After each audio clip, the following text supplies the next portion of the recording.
So, Bulldogs won.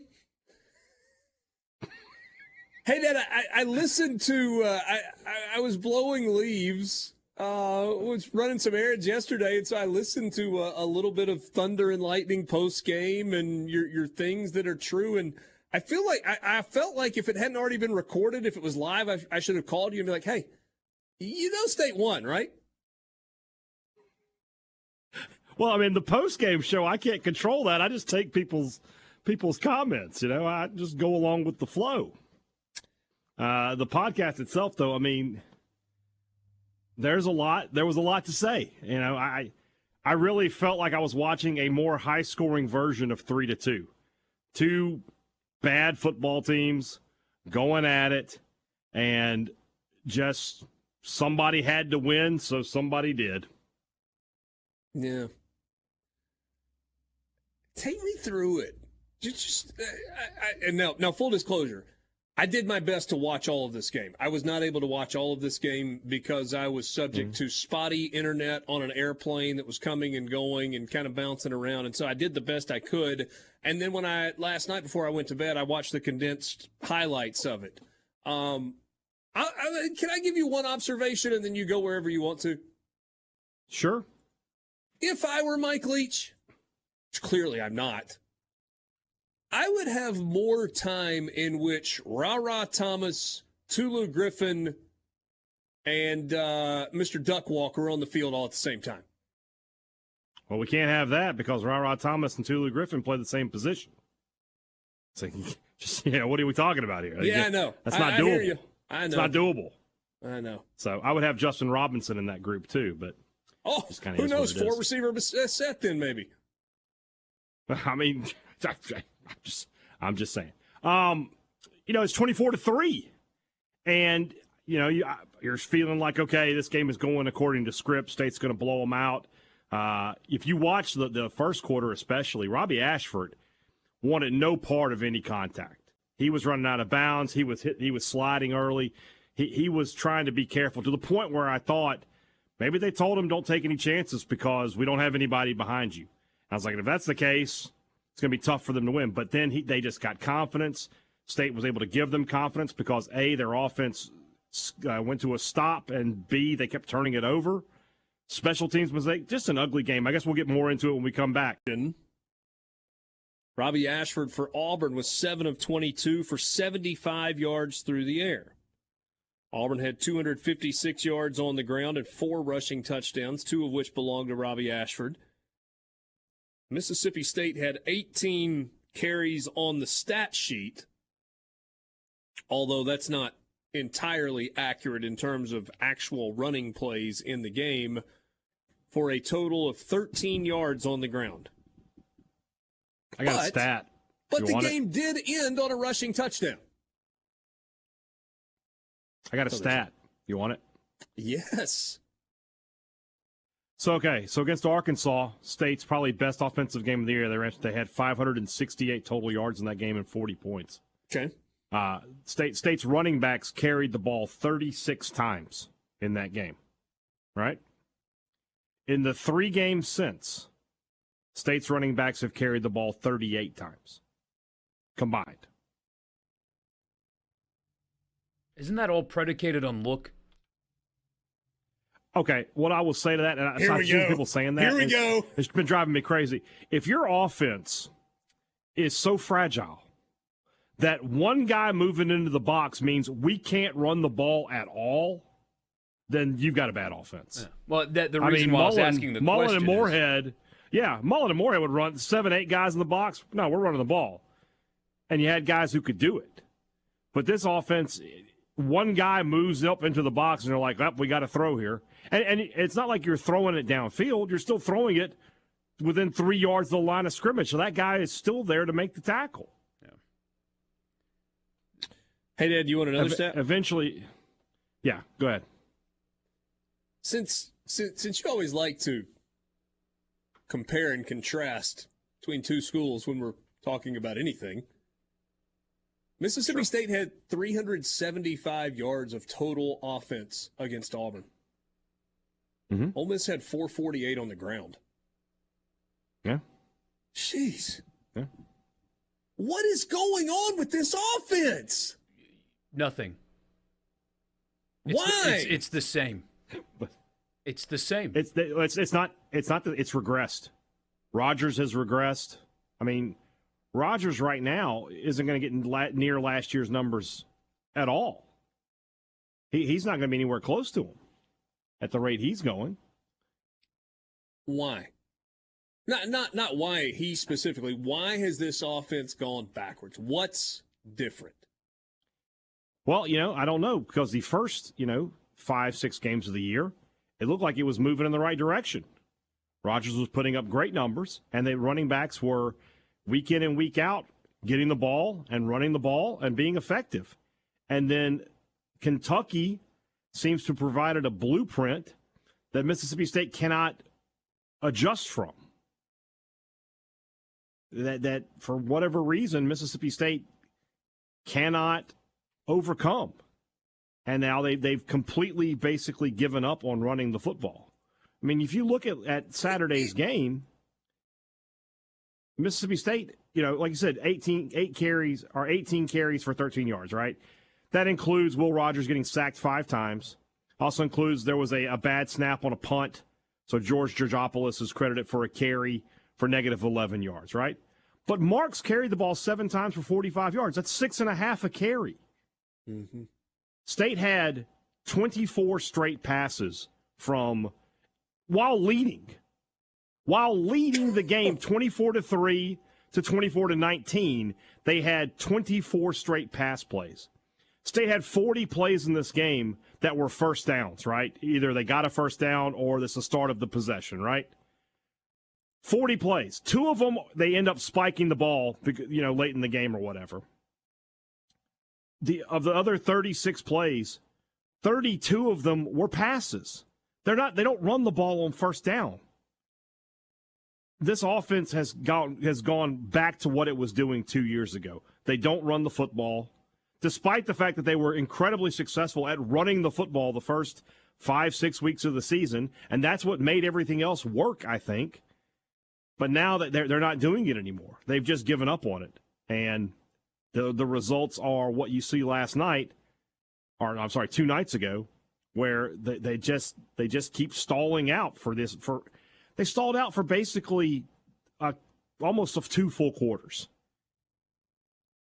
and they got some juice in the fourth quarter to come back and get into the game. But this game, it was 24-3, and I'm thinking, okay, they're going to run away with this. And it was sort of similar to the Ole Miss game, but Ole Miss never let Auburn come all the way back, right? Ole Miss was always in control. There were times where you're like, well, if Auburn could make a play here, they would have something. But Ole Miss never let them make that play. And when they had to, they kept control of the game at all times. State was behind in a game that they led 24-3. This was the stat that really got me. I'm full of them today. With 9 minutes and 30 seconds to go in the first quarter, Rodgers had 103 passing yards. And I'm looking around going, he's going to throw for like 500 yards tonight. And then State's just going to roll this team. And you see how it ended up. You know what he did early in the game? He pushed the ball down the field. They ran the ball. They pushed the ball down the field and they ran the ball. When he threw that was part of the game that I was able to watch. It was like it was passed by boom, boom, boom, over the middle, in stride, not at the line of scrimmage. I just... Yeah, State... Quarter by quarter, State had 153 yards in the first quarter, right? Mm-hmm. Second quarter, they had 54. Now, granted, there's a kickoff return for a touchdown in there, and there's a turnover on downs deep in State territory that State scored on that drive, but it was a short drive because they were so deep in Auburn territory. But still, 40 yards total in the second quarter, or in the third quarter. That includes 5 carries for negative 29 yards. I think in that 5 carries, only maybe one of those is an actual carry. And then they have 113 yards in the fourth quarter when they finally were able to put together another drive. I mean, it's just incredible how much this offense has regressed in the past 3 games.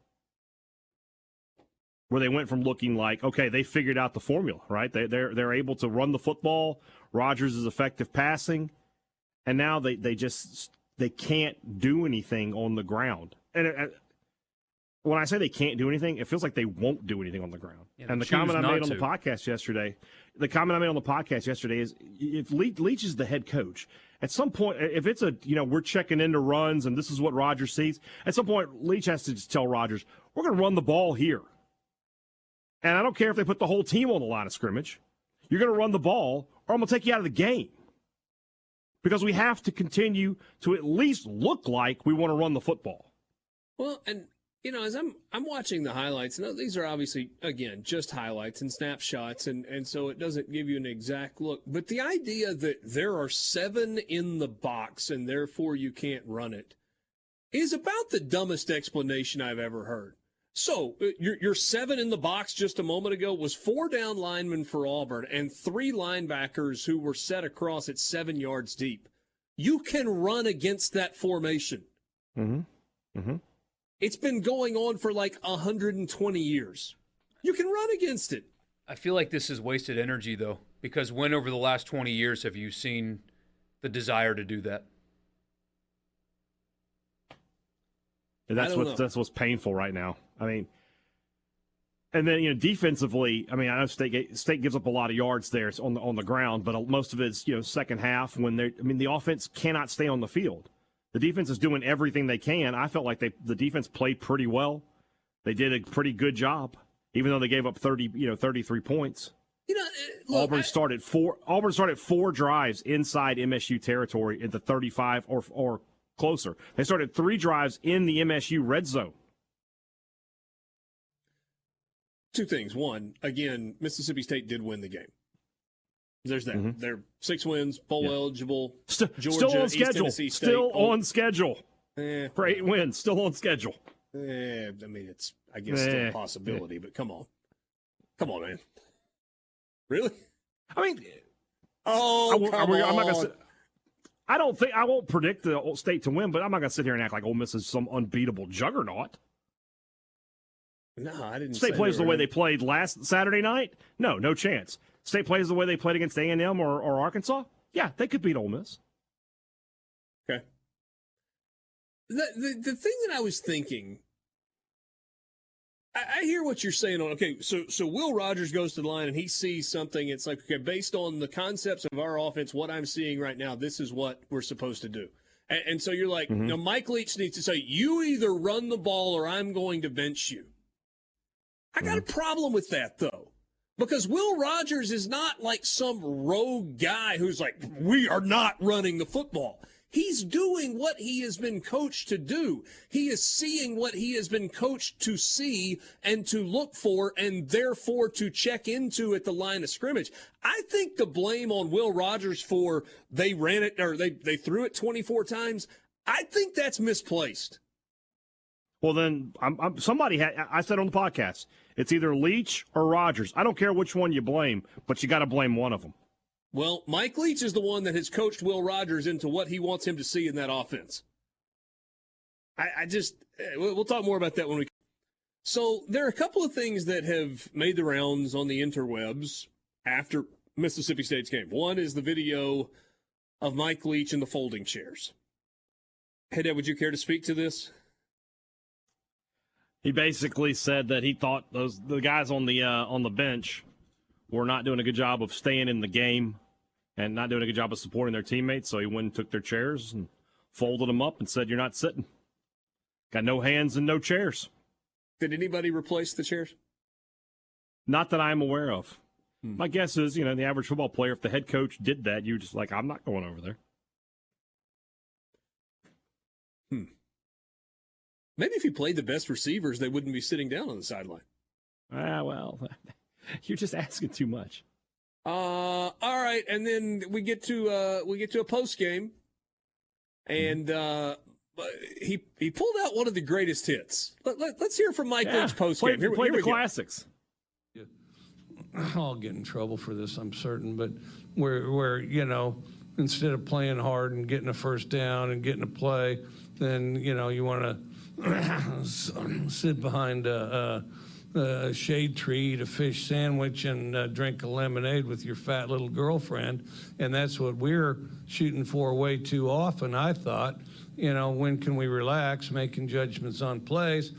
And, well, and it definitely bit us pretty hard, and it certainly created some obstacles we had to fight through. And, well, it'd be a lot better if we'd meant to do that in the first place. I wish I could tell you we did. All right.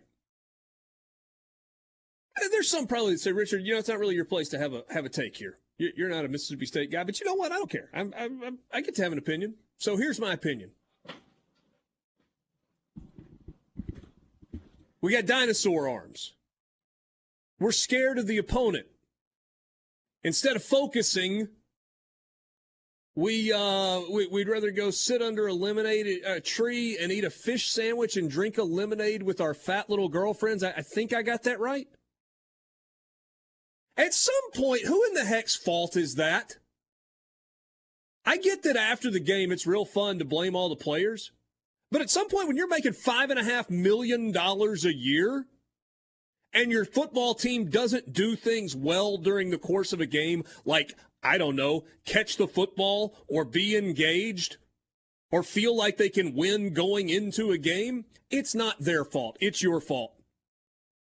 It's your fault.